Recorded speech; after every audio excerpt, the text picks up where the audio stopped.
assola al mondo, mi dici nell'ultima lettera, la testa mi scoppia, il cuore si ferma, se ti impiccano, se ti perdo, io morirò, tu vivrai, moglie mia, e il mio ricordo, come fumo nero, si sperderà nel vento, sorella dai capelli rossi, nel XX secolo i morti non occupano più di un anno. Un morto che dondola appeso a una corda, a quella morte che il mio cuore non può rassegnarsi.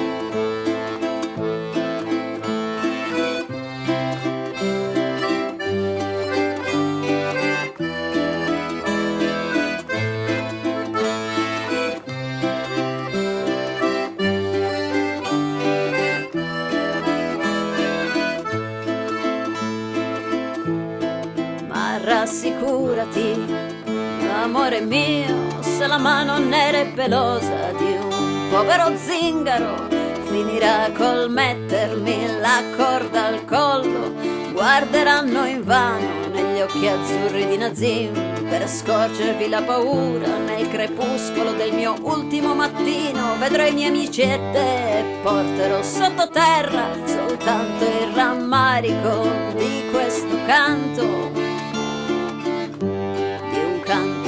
interrotto.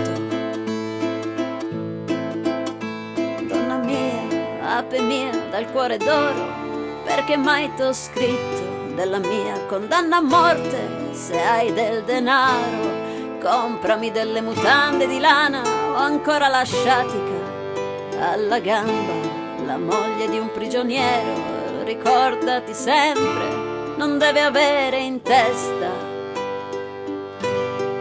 immagini nere,